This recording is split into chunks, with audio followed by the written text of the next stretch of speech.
Good morning. Well, the Rams have possibly completed their rebuilt offensive line. USC might land a transfer that will immediately put them in the national title picture of college football. And Major League Baseball and Trevor Bauer said, hey, hold my beer.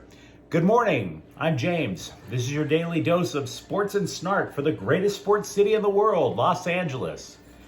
This is Faithful Angelenos. I have way too much to talk about. Yesterday was just explosion after explosion. But before we get to that, if you like the content that we've been putting out for the last couple of months, then clickety-clack the like button. Clickety-clack the subscribe button. There's a notifications bell. Hit that. We put out a video between 9 and 10 a.m. every single day. That notification bell lets you know it's out. Sharing is caring. Let people know we exist. And yes, by all means, comment. For I am not omnipotent. I welcome comments. Before we start talking about all of this stuff, let's get to the scoreboard. Yesterday, the Dodgers defeated Detroit 5-1. They are tied for first place. In the meantime, today's schedule, Detroit will play the Dodgers again. And of course, up in Utah, the LA Galaxy will play RSL in MLS. So much to discuss. Let's get moving. Okay, so before we get to the NFL draft, let's talk a little USC football, the transfer portal. Now, what I'm about to tell you, the player in play has not yet entered the transfer portal. He needs to do it by tomorrow. His name is Jordan Addison. He is last year's Fred Biletnikoff winner, which is given to the best wide receiver in college football. He plays currently for Pitt. He doesn't want to be at Pitt anymore, allegedly, and USC is apparently the top selection because of their quarterbacking.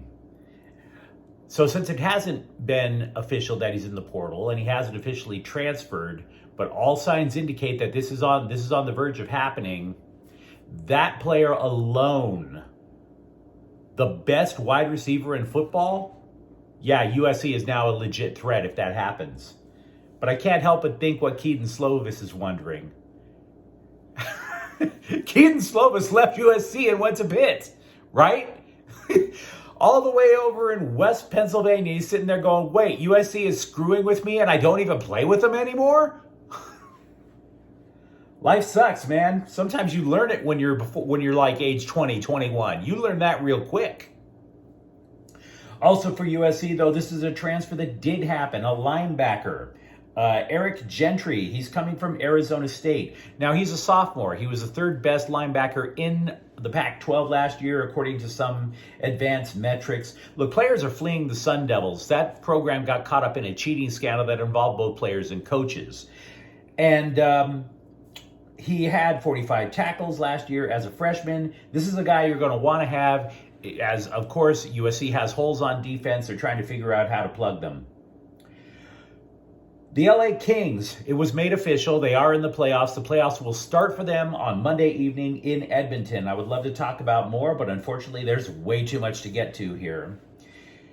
The Lakers apparently have requested permission to interview Bucks assistant Darvin Hall. Now, Hall is a former Lakers assistant. Now, the reason we haven't been talking much about the Lakers, aside from the fact that they were god-awful to watch last year, and it was just so drama-filled. It was so pathetic. There are a lot of blog posts out there. Oh, potential trades. Oh, who are the Lakers going to go after? Drop all of it. Drop all of it for now. None of that matters until they get a head coach. The head coach is the guy who creates the philosophy for the team, right? So without knowing what direction the team is going in, all of this talk about players coming in, coming out, whatever, it's complete crap. Except for maybe Russell Westbrook getting traded, but we'll get to that at a later date. Lots of Dodgers news. Part owner Todd Boehly is in exclusive negotiations to buy Premier League team Chelsea. The asking price is apparently at least $3 billion. That is money I cannot comprehend. Therefore, I don't even know where to begin on that, so I'm punting. Relief pitcher Blake Trinan, he's eligible to return, but he hasn't even begun a throwing program. He has a shoulder injury. So this isn't particularly good news because we don't necessarily know what the heck is going on. He's one of their best relievers. I mentioned Trevor Bauer. Now, The immediate news I put on a special report video that you can find on my channel yesterday afternoon. I put it together while I was in an airport. The upshot is this. Yesterday, Major League Baseball finally got off their ass and made a decision. He had been on administrative leave since June. There was an accusation from a lady of sexual assault, which of course did not even make it to court. Trevor Bauer claims he's innocent. There was an additional investigation. Trevor Bauer suspended 324 games. That's the equivalent of 2 full baseball seasons. He is suspended without pay. It is already in place. He has decided to appeal, as is his right. I want to just basically give you the upshot from my opinion before, because we could talk about for hours about Trevor Bauer, and there's just too much stuff to talk about as it is. If you want to know the other basics, please check out the other video. The upshot for me is this. It's a benefit for the Dodgers because Major League Baseball finally got off its ass and did something. Because when you're on administrative leave, the Dodgers kept having to pay Trevor Bauer. So they basically paid him millions upon millions of dollars, including this year, for nothing. And because they were up against a salary cap, that kept them from paying Kenley Jansen as a free agent. They lose Kenley Jansen to the Atlanta Braves. So now the Dodgers have up to maybe $64 million in payroll that is now off the books. They can use that for free agents. They can use that as a possibility for trades. They can use that to keep their elite players as they come up for free agency. So the Dodgers right now, yeah, they're in an okay place.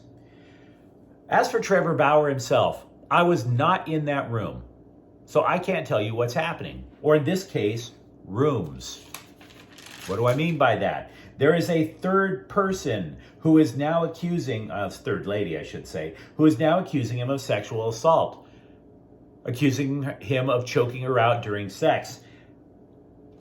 I have no judgment, but I will say this, the lady was in a 3-year relationship with him, so you guys make the decisions. I'm not going to go there. I don't want to get sued.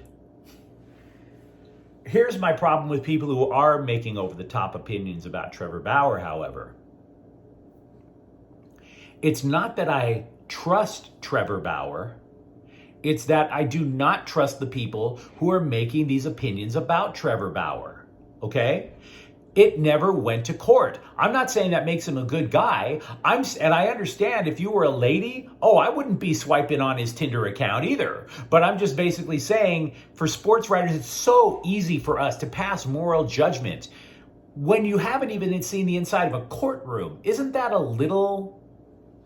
I just want to have my own opinions tempered about this. There was one stupid opinion, and there was a bunch of stupid opinions in the LA Times. One of them, the Dodgers took a risk for signing Trevor Bauer, and now they're paying the price. Dude, they're in first place. Shut the hell up. They're not paying a price. Yeah, I am speaking fast because there's that much to get to. Zlatan Ibrahimovic, one of my all-time favorite players for MLS. He played for the LA Galaxy, as Angelenos would know. He told ESPN that he is the best player in history of MLS. Yes, sir. Thank you. I appreciate you. I'm not going to disagree with you, even if you're not. Thank you. I love that guy. I'm not going to front. I love that guy. He's quoted in the story saying, maybe one day I'll come back to give them a reminder of what real football is. You, sir, are one of a kind. I love you. Don't ever change. Zlatan being Zlatan. Okay, let's switch over to the NFL draft. Got to start off with the Rams. Now, they make 7 because the Chargers picked yesterday. The Rams have 7 picks today. Yesterday, however, at the 104th pick, they took a guard, Logan Bruss, out of Wisconsin. He is 6'5", he is 309. I am not a draftnik. Every single person who makes it their life to talk about the NFL draft pretty much loves this pick. He is comparable to Austin Corbett, which is great because Rams lost Austin Corbett to free agency last year. Right? As for Bruss, he did not allow a sack in the last 2 years. He's versatile. He can play guard. He can play tackle. He can even play a little tight end. He played tight end for Wisconsin. They praise him for his workmanlike attitude, that he's under control. He knows exactly what he's doing. This literally is a replacement for the biggest need that the Rams might have had in the offensive line or just in the team overall. Sean McVay is saying that they expect him to battle for a starting spot like that. They were absolutely giddy. Gets a B+ from CBS. He gets an A- from another place, and ESPN. Yeah, everybody's in love with this pick, basically. A technically sound game who fits the Rams scheme absolutely perfectly. Among the needs for the Rams going into today includes cornerback, running back, which would probably be a backup, tight end, edge rusher is probably the most important, and punter. Their next pick, 142. As for the LA Chargers, they also make 8 picks today. We'll get to the picks, their needs in a few moments. They had 1 pick in the 3rd round yesterday. They took a safety from Baylor, JT Woods. Now, also, we mentioned the versatility of the Rams lineman that was just drafted. This guy gives them versatility as well. He's not simply a safety. He can play slot cornerback. Now, with the I keep saying the Rams because the Chargers coaching staff, obviously Brandon Staley, is from the Rams, and he's installing the Rams defense with the Chargers. It is possible that Woods is going to play a linebacker/safety hybrid in the Chargers defense. They call it the money position. He is not, however, going to be an immediate starter. He is competition for the safety currently there, Nasir Adderley. Here's the deal. Woods is fast. Woods is a playmaker. He led the nation in interceptions last year with 6. However, he needs to improve in a couple of areas. He needs to improve his tackling. CBS made a very smart note. He said that he has trouble backpedaling. Once he turns around and knows where the coverage is going, he flies. But what would make him elite is to be able to backpedal efficiently and then turn and go. The question that I have, though, is not, and it's not a bad question to have. The Athletic was writing about how this is a great pick for Derwin James, your safety, if you're a Chargers fan, because now it allows him to be let loose. James last year played 5 positions last year for the Chargers. So is he actually the star position on the defense, as opposed to J.C. Jackson or Asante Samuel? And if that's the case, wow. Because if that's the case, and Jackson and Samuel are lockdown corners on either side, man. Also for the NFL draft, you got USC in the mix. Drake Jackson was taken in the 2nd round to the San Francisco 49ers. He is an edge rusher. The pundits love this pick, and honestly, I think they're right. He is possibly going to be a stud for the Niners.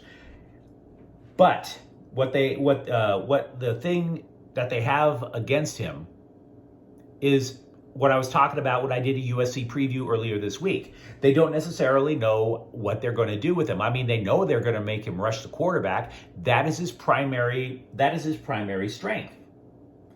But what they're saying is, if I were to translate what they're saying, Drake Jackson is the latest example of Clay Helton's coaching staff screwing everybody up. Because going into last year, Drake Jackson was considered a potential top 10 pick. Now he's getting taken in the 2nd round. Why is that? Because people don't know. Because they're like, oh, is he going to be a defensive end? Is he going to be an outside linebacker? What is he? And so because of that, his stock dropped because his production went down because he was being moved all over the place. All he does is rush. So he has to improve his overall game. But if you're going to start from somewhere, being somebody who rushes really well is a great thing to start. According to some people who make these advanced analytics, he constantly is in the quarterback's face. You want that. If you don't have a quarterback, one great way to start a team is to get a person who is always in the opposing quarterback's face. So there you go. Two players were taken from UCLA yesterday in round 3 of the NFL draft. Denver took tight end Greg Dulcich. This was a very good need pick for the Broncos, okay? He has great ball skills. He does stretch the field. He runs a lot of vertical routes, which is unusual for a tight end. But in Denver, with being in that high altitude and the ball carries a country mile, yeah, it's a good idea to have a tight end who can also serve as a slot receiver. You know, you think about some of the great tight ends that they've had in their history. That's what they do because the ball carries when you throw there. The other reason it's great is in order for the Broncos to get Russell Wilson, they traded away their tight end, Noah Fant, to Seattle. So now they have a hole, but now that hole has potentially been filled with Greg Dulcich. By the way, please say hello to Cockblocker the cat, making her guest appearance on almost every episode I film here, Cockblocker the cat. The other Bruin who was taken yesterday was Sean Ryan. He went to Green Bay.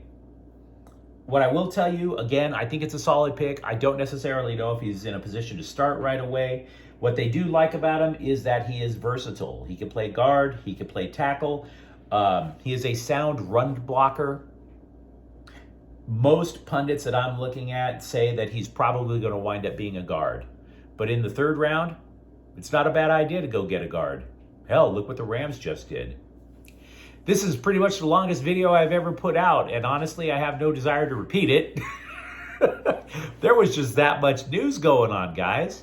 If you enjoyed today's episode, by all means, I invite you to like and subscribe to Faithful Angelenos. We come out with videos every day talking LA sports. Thank you very much for watching. I'm James. Faithful Angelenos is a Kian Corta El Queso production. Have a great morning. Bye-bye.